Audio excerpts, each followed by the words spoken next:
Auto Union racing car. Its first public appearance was just as sensational as a new trademark. 4 interlocking rings, symbolic of the Olympics, a programmatic expression of sporting ambitions. The Auto Union was created in 1932 from the 4 marques native of German Saxony: Audi, DKW, Horsch and Wanderer. The headquarters of the new company were located in Chemnitz, but most of the cars with the 4 rings on the radiator grille were built in Zwickau. The racing department was established in the Horsch works, and its employees were ideally prepared for this new task, thanks to their experience in handling 8-cylinder engines and the high-quality standards required for this work.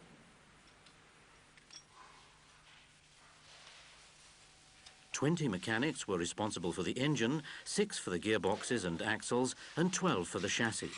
20 metalsmiths alone were needed for the bodywork and other sheet metal work. This was not surprising, because the aluminium bodies of the silver arrows were all handmade.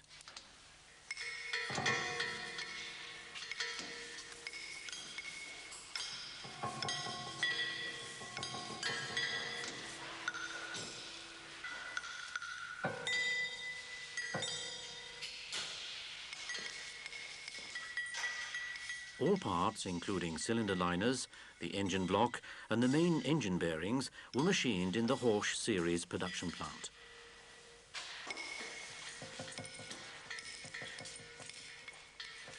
In particular, the high-strength steel root superchargers required a great deal of intricate rework.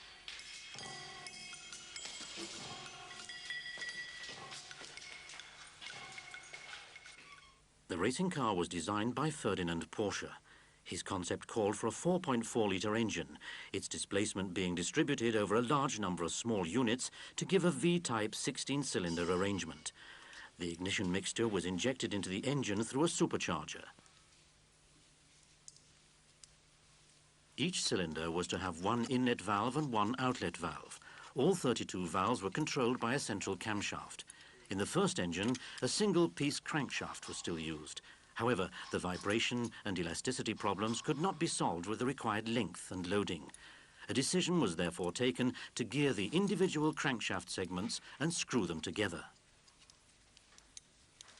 Porsche had realized that the key problem with the new formula, 750 kilograms maximum permissible weight without tires, fuel and water, was not so much the increase in performance, but more the translation of these powerful forces into acceleration and speed while attaining good road holding.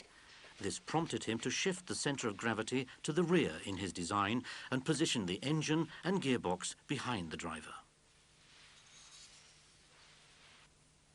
The elasticity of the engine during a test conducted by test engineer Eberan Eberhorst on the test rig was astonishing from the very beginning. The maximum engine speed of 4,500 revs per minute was remarkably low for a racing car even at that time. It developed close to 300 horsepower and reached its maximum torque at just 2,700 revs per minute.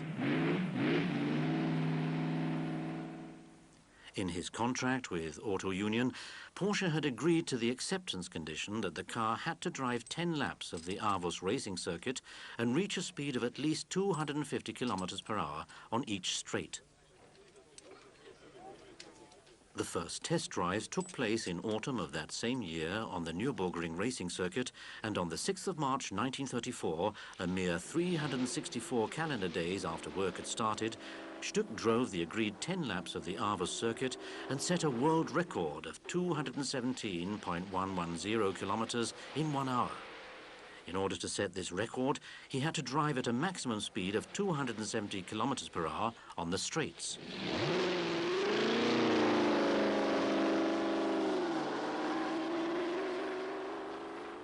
In addition to Hans Stuck, the first Auto Union racing team included August Momberger, Prinz Leiningen, and as reserve driver Wilhelm Sebastian.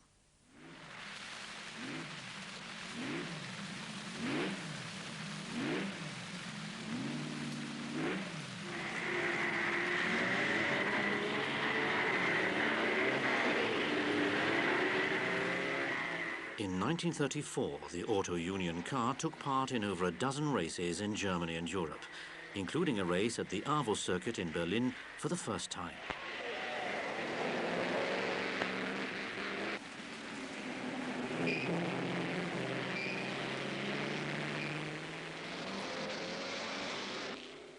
Hans Stuck, who held the lead for a long time, eventually had to retire. A few days later, the water pump broke down in Montlery.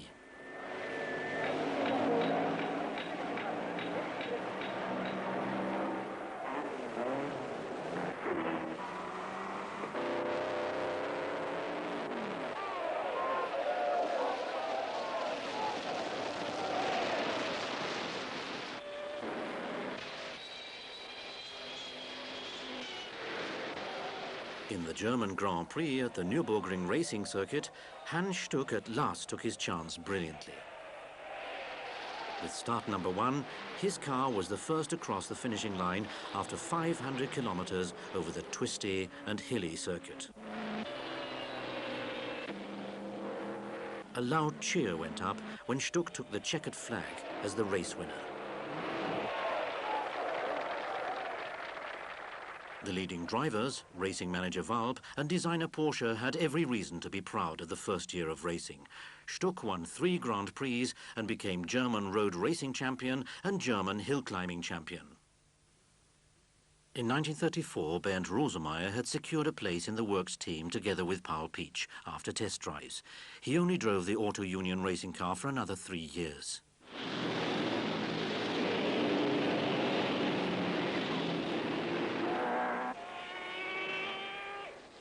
Rosemeyer made his debut at the Avus race in 1935.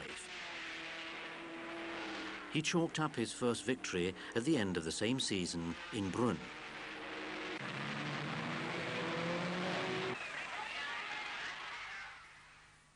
In the second season, the team comprised Rosemeyer and Stuck, as well as the newcomer Paul Pietsch and the experienced driver Achille Varzi. The cars were also improved constantly. For example, the A model, which still had a rigid rear axle and transversal leaf springs, became the B model, fitted with a new rear axle and torsion bar springs designed especially by Porsche. The C model, brought out in 1936, developed 520 horsepower from a 6-litre engine.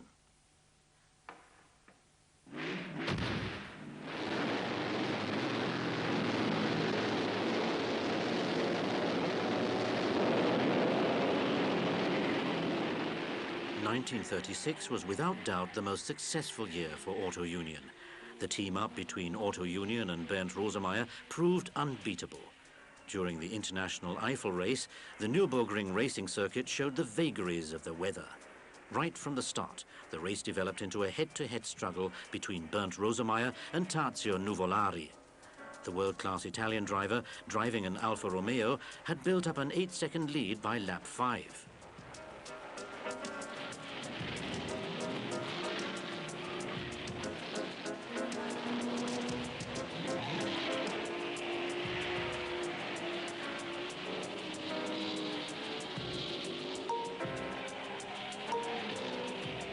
However, Rosemeyer closed the gap steadily and was just a few meters behind Nuvolari at the pits on the 6th lap.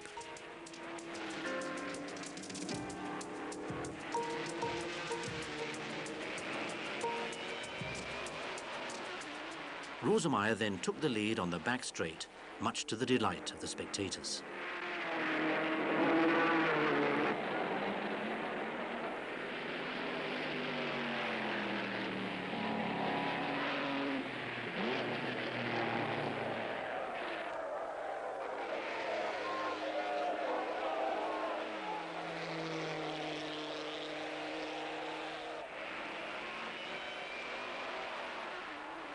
A few minutes later, thick fog blanketed most of the course and reduced visibility to little more than 50 meters. Bernd Rosemeyer was the only driver in the field who continued lapping at almost the same speed as before, when visibility was good. He finally won the race 2 minutes 13 seconds ahead of Nuvolari. Rosemeyer's victory meant a great deal. But Nuvolari was still regarded by insiders at the time as one of the best drivers ever.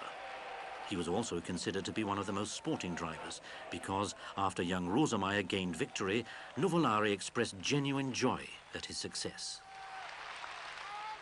The female aviator Ellie Beinhorn, who was attached to Bernd Rosemeyer since their first encounter at the Brunn Grand Prix in 1935, and his companion at the races, looks back to that era.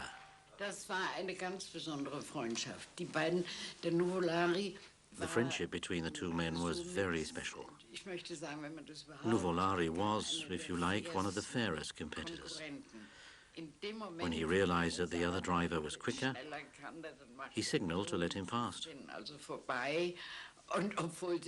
And although both of them could only talk to each other in broken terms because of language difficulties, they were always very friendly to each other. The German Grand Prix at the Nürburgring in 1936, motorsport had become a major attraction. Several 100,000 people flocked to the Nürburgring racing circuit whenever a race was held. The smell of car fuel and hot tires, the sporting competitions, and the sound of supercharged engines sent the spectators into raptures.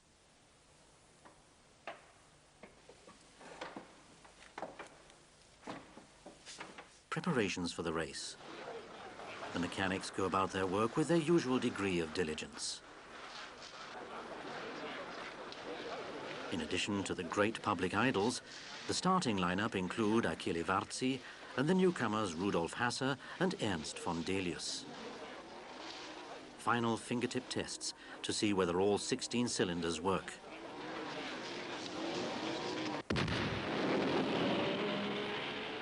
And they're off. And again, Bernd Rosemeyer shows his fans that he is in top form.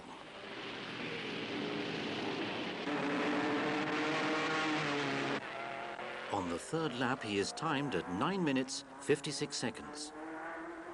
He's therefore the first driver to break the elusive 10-minute barrier for the Nürburgring North Loop.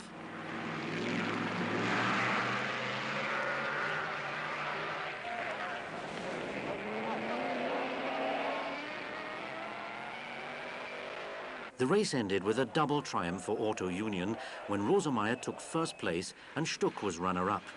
4 out of the first 6 cars across the finishing line were Silver Arrows built in Zwickau.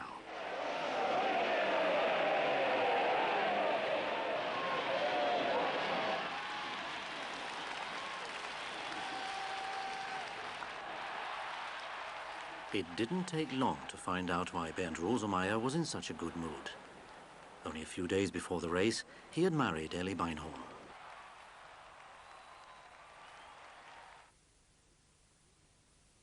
This success was surpassed in the Swiss Grand Prix when Auto Union drivers Bernd Rosemeyer, Achille Varzi and Hans Stuck filled the first 3 places.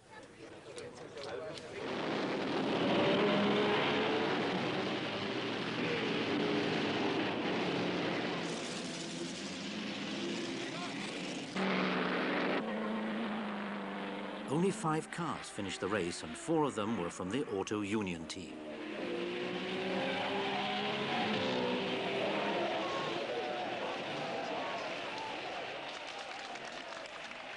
In addition to the above-mentioned drivers, the Auto Union team included the following drivers in 36-37.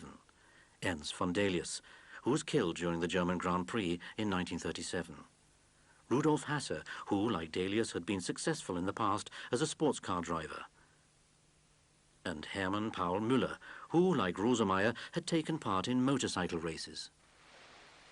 The Auto Union team even took part in 2 races in South Africa in 1937, with the understandable aim of promoting export interests. The event was organized as a handicap race. Delius and Rosemeyer had to start at the very back of the grid because the organizers assumed that they were better than the other drivers.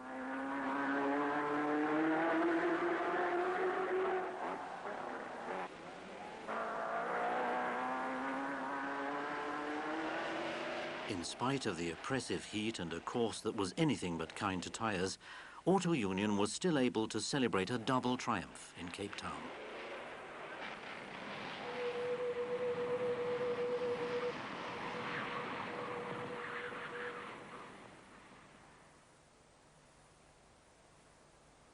This victory was to be the highlight of Ernst von Delius' racing career. Na schön, das ist schön. Wollen wir einsteigen? Ja, hier. Hinein! The new steep curve was completed at the Avus racing circuit in Berlin, and Auto Union geared itself up for new challenges, which Bernd Rosemeyer accepted in his usual relaxed manner. natürlich, weil Also den will man nicht beide fahren, so gemacht. Rüber. Fahrpunkt. Kommt einem zurück, geht Was sagst du von dem Kleinen jetzt da? fällt er uns auch wieder in. Enorm, ne? Rosemeyer startet.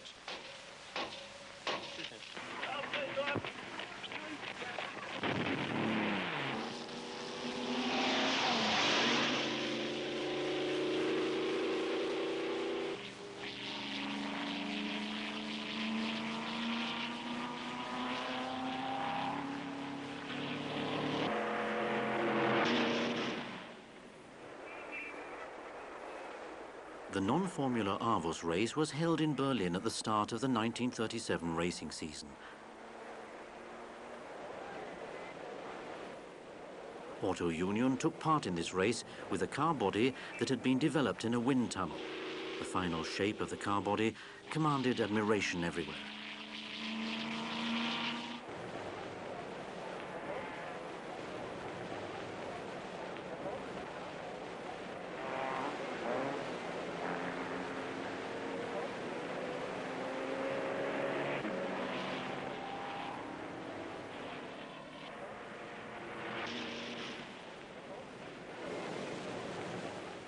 The cars were very fast, but also very heavy with a weight of over 1,100 kilograms.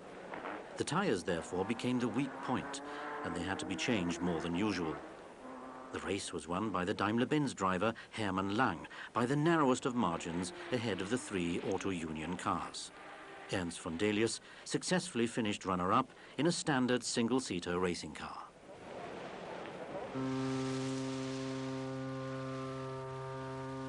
Hans Stuck travelled overseas on a special mission.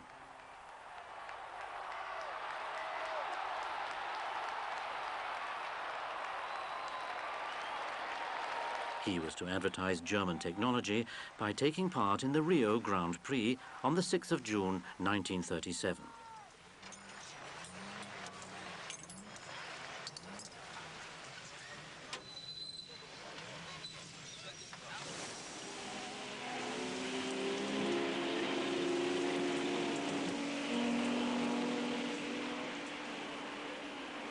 It was pouring with rain when the race began, and Stuck led unchallenged until he stopped at the pits to refuel as a precaution. However, this pit stop cost him the race, which was won by Pintacuda.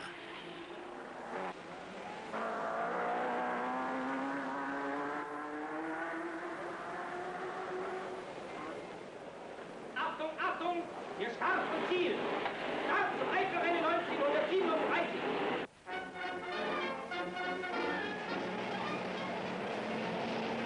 15 Wagen am Start auf dem Nürburgring. The International Eiffel Race was again a foregone conclusion for Bernd Rosemeyer. According to the original soundtrack of newsreel excerpts, the mechanics who carried out their work in record time also played a major role in these successes. In the first year of racing, they took 1.5 minutes to change all 4 tires and to fill the tank with 200 liters of fuel.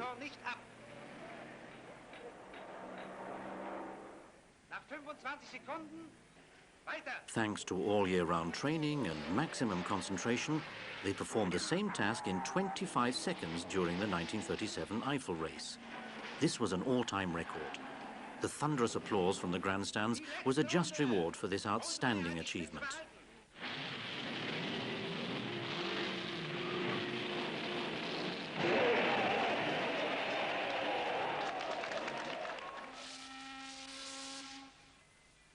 On the 5th of July 1937, German racing cars took part in the race for the Vanderbilt Cup near New York for the first time.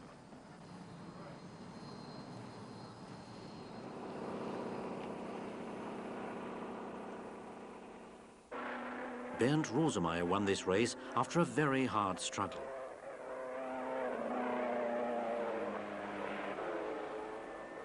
His hands, which were frequently covered with blisters as a result of the juddering steering wheel, were an indication of just how high the physical demands were on drivers at that time.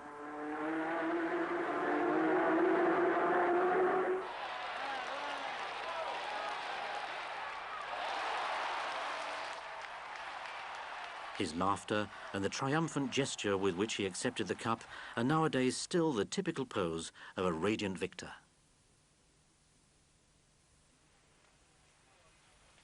Up-and-coming drivers also made good use of their opportunities at Auto Union.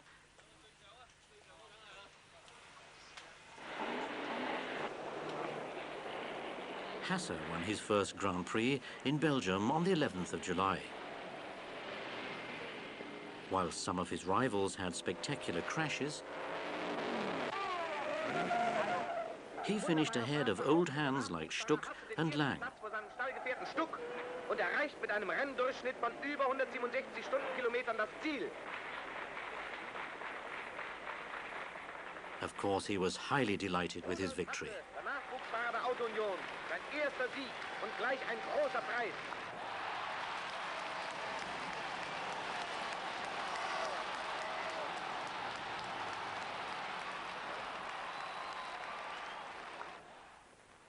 Absolutely great, Rudy. 1-0 to you. No, 10-0, or even more. All right, then, what was it like? Ah, it was great, the way I shot off in front, especially when it didn't even occur to me I might win. But after the halfway mark, when I realized I had it in the can, I gave it a bit more and drove home with my first big prize. You bet, and I'm sure there'll be more of them. Nothing against that. The mid-engined Auto Union cars were unbeatable in hill climbing races. For example, the Kesselberg hill climbing race, where the racing car from the German Museum was presented to an interested audience on the occasion of an anniversary celebration in 1992.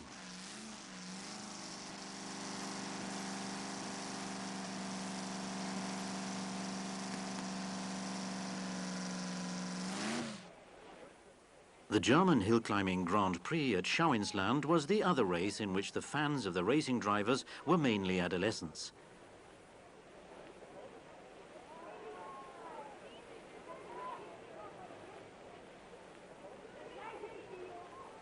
In 1937, the cars had twin wheels on the rear axles to transform more power to the road.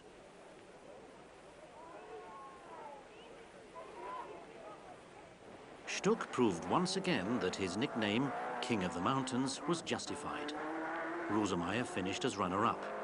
It was the fourth victory in a row on the same track for Auto Union. The road over the Alps was far more difficult. Here is the Auto Union team on the road to Pescara.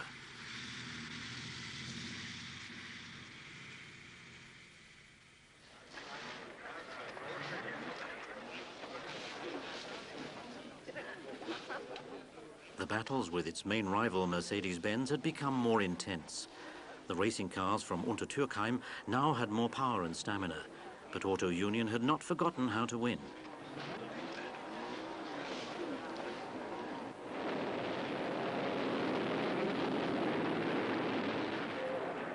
At the Coppa Acerbo, Auto Union cars alone filled 3 of the first 4 places.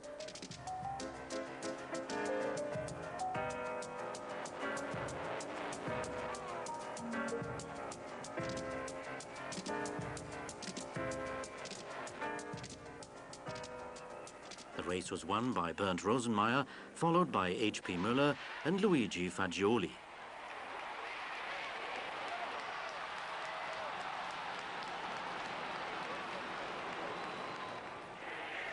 Bernd Rosemeyer describes an exciting incident.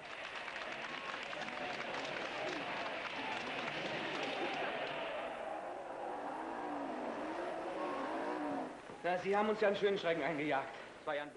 We've just heard how your back wheel rolled into the pits 30 seconds before you drove in on 3 wheels. How did you manage to steer your car the last 250 meters without any mishap? Ja, was heißt jetzt 250 Meter? Das war schon 2 Kilometer vorher passiert. Da habe ich nicht quer gestanden. It happened already 2 kilometers back. Dann hat die Radkappe so einen unglücklichen I was suddenly lying across the road in entgegengesetzter Drehrichtung ab. because a wheel had blocked, Das habe ich schon immer drauf gelauert, dass and I skidded back onto a stone. Jetzt bin ich schon die 2 Kilometer bis zum Notdepot. Ich wusste, dass das 2 Kilometer waren ungefähr, und da bin ich immer schon vorsichtig gefahren, immer auf Druck. Well, the wheel cap got such a nasty knock, it flew off in the opposite direction. Wie ich dann beim Notdepot schon bin, When I finally saw the pit in front of me, the wheel decided to do it on its own. und even although I drove very carefully. So then I had to drive the last 300 meters on the brake drum. Wasn't it terribly difficult to get the car back on the road again? Well, I had a go at it too, and then it went as quick as lightning. Anyway, I had a rocket behind me. Caracciola was getting closer and closer.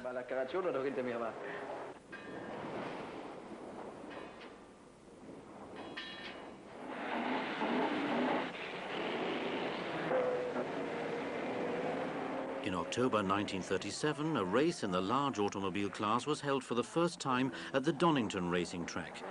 The circuit was treacherous. The race was the last to be held using the 750-kilogram formula, and it was the last victory for Bernd Rosemeyer, who again beat all the opposition.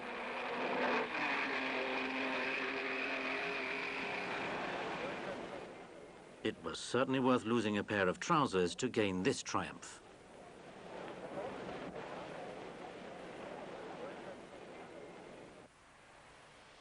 The surviving documents of the Auto Union Racing Department are kept in the Saxony State Archives in Dresden. The transport historian, Professor Dr. Peter Kirchberg, has studied these documents for many years and knows more about them than anybody else. Die Erfolgsbilanz der Auto-Union in der Zeit der 750 Kilo. The success of Auto Union in the era of the 750-kilogram formula, that is between 1934 and 37, was actually very impressive. A series of charts drawn by Eberhard Eberhorst shows the placings of German racing cars during this period. He chose the color green for Daimler-Benz and red for Auto Union.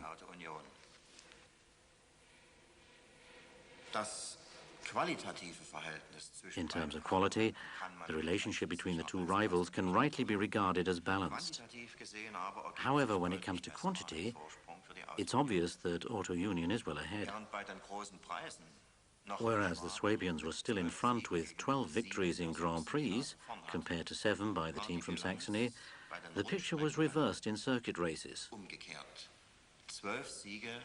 Auto Union notched up 12 victories and Mercedes-Benz 10. The situation was clear-cut in hill climbing races. 13 victories by Auto Union as against 1 for Daimler-Benz. The race successes clearly boosted sales. In 1938, 1 out of every 4 vehicles registered in Germany carried the 4 rings on the radiator grille. This had made Auto Union one of the largest vehicle groups in Germany. The record-breaking runs, which were very popular and had strong public appeal at the time, are a special chapter in themselves. During these years of automobile growth and maturation, record attempts were not only spectacular events, although the advertising effect was enormous, but also a prime opportunity to test a car's limits under real driving conditions, since there were hardly any facilities at that time for simulating these conditions.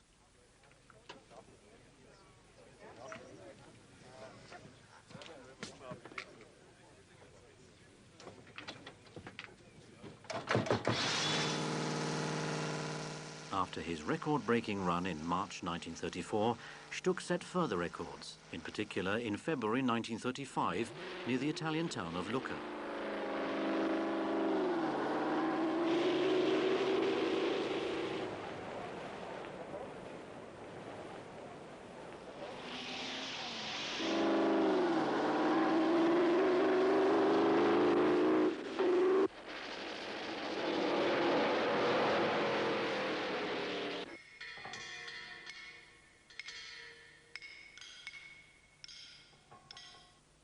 In October 1937, a record-breaking week was held for the first time. Auto Union was extremely well prepared, and the week turned out to be a great success for the company.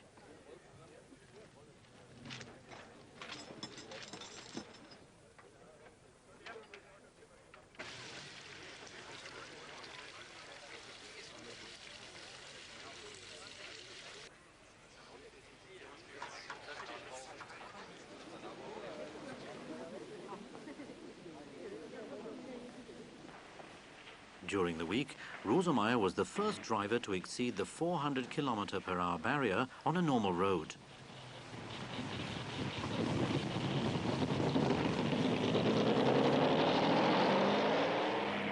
streamlined body developed by Eberan and Porsche's aerodynamics experts made a major contribution towards achieving such a high speed.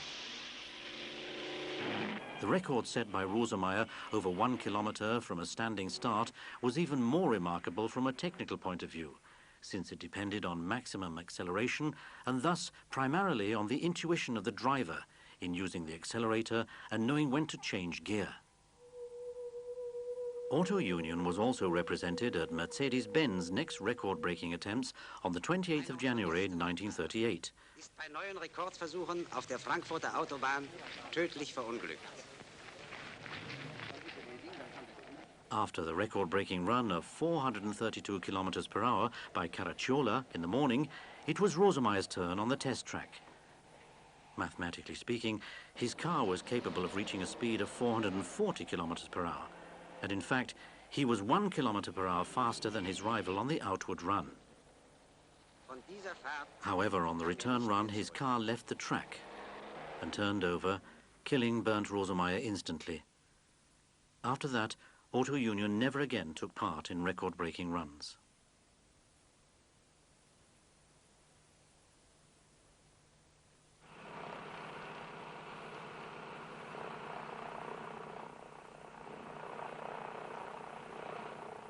The D model was unveiled for the first time before the home public at the German Grand Prix on the 27th of July 1938.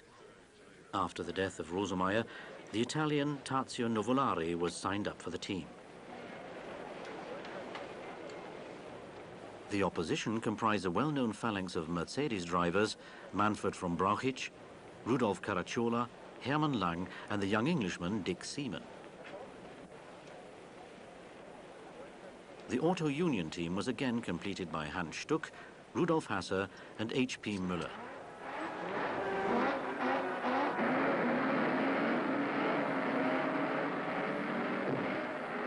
Der große Zweikampf ist entbrannt.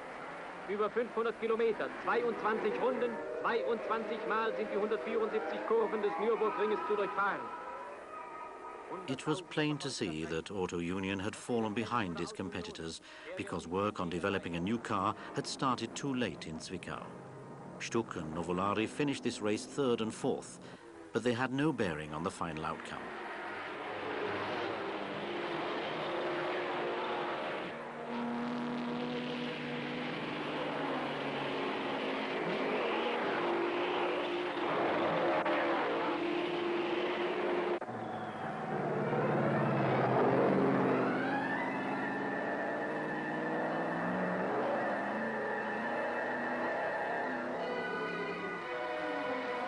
Müller übergibt seinen Wagen an Nuvolari, der mit gespannten Kräften auf den Einsatz wartet.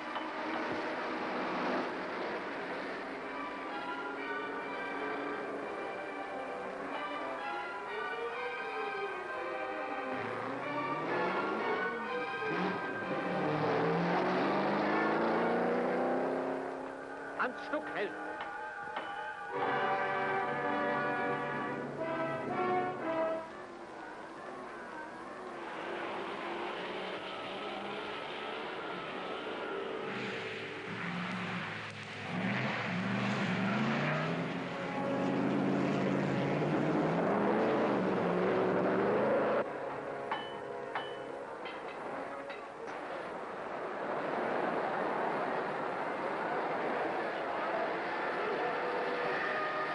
Der Neubauer reißt von Brauchitsch geistesgegenwärtig aus dem Wagen.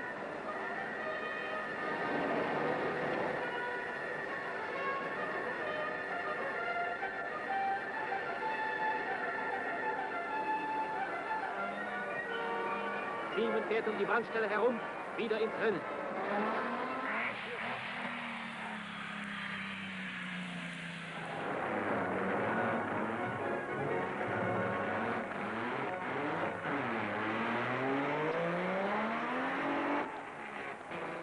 Die Ereignisse und Zwischenfälle jagen einander in den letzten Runden. Räumer, der gut gefahren ist, muss aufgeben.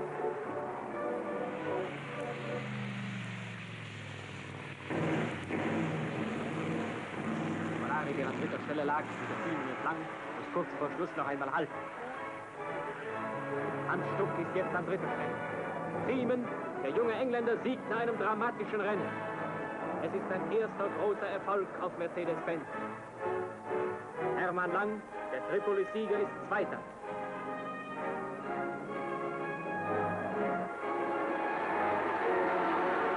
Hans Stuck hat den Auto-Union-Wagen auf einen ehrenvollen dritten Platz gebracht.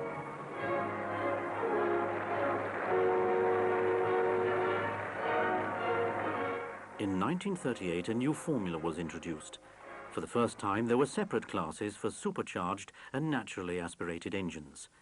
Since the contract with Porsche had not been renewed at the end of 1937, Eberan Eberhorst was now responsible for design work. He designed a 12-cylinder engine whose blocks were aligned at an angle of 60 degrees. 3 camshafts, in contrast to only 1 in the past, were now used for valve control. This made the engine more complex but increased its speed. The 3-litre supercharged engined car weighed 850 kilograms, excluding water, oil, fuel and the driver. A striking new feature of the chassis was the rear axle. The car now had a so-called de Dion axle, which combined a rigid axle tube with 2 drive shafts. The fuel tank was no longer situated at the rear, but positioned by the side of the driver. This reduced the size of the car by 17 centimeters, and the driver no longer had to sit so far forward, but more in the center of the car. In the course of the season, the Auto Union team once again demonstrated that rare ability of making something out of a seemingly hopeless situation and fighting its way to the front. After the death of Bernd Rosemeyer, all hopes rested on the Italian champion driver Tazio Nuvolari. During the Swiss Grand Prix in the previous year, he was to contest a race for the Auto Union team, but then sportingly handed over his car to Rosemeyer when the latter had to drop out for technical problems. We must thank the former European Kodak representative, George Monkhouse, for this rare original color film. In autumn, Tazio Nuvolari won the Italian Grand Prix in Monza and the race in Donington for the 4 rings.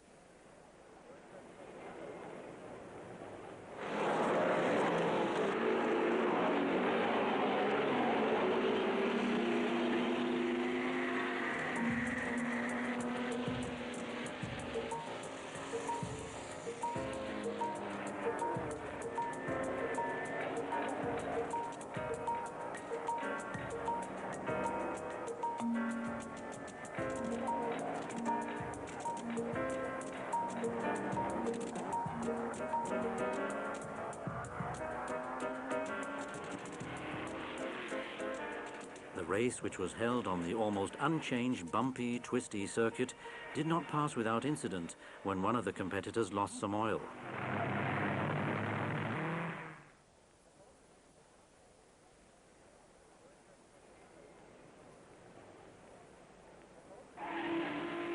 It turned out to be Tazio Nuvolari's day.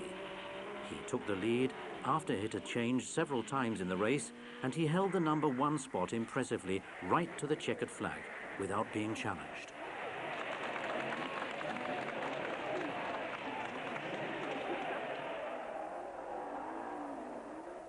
In the last year of racing, 1939, the team was strengthened by 2 up-and-coming drivers. Ulrich Bigalke, who until then had accompanied Auto Union during its race with a cinefilm camera and who was responsible for many of these eventful visual shots, and Schorsch Meyer, one of the most popular motorcycle racers in Germany at that time. I think Auto Union tested 8 or 10 drivers at the Nürburgring racing circuit over a period of a few months. I remember the date exactly. It was November the 8th, 1938, when I drove a racing car for the first time at the Nürburgring. They took our overall times, split times, etc. I was the fastest of all the new drivers, and Auto Union said that I was the man for their team.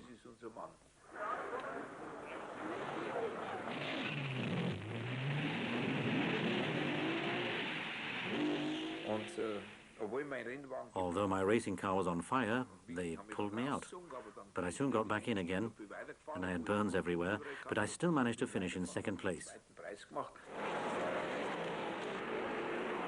Auto Union once again staked its claim to the role of victor with the double triumph at the French Grand Prix in Rouen, where Meyer finished runner-up behind H.P. Müller. Tazio Nuvolari turned the final race by supercharged racing cars on the 3rd of September 1939 into a victory for Auto Union.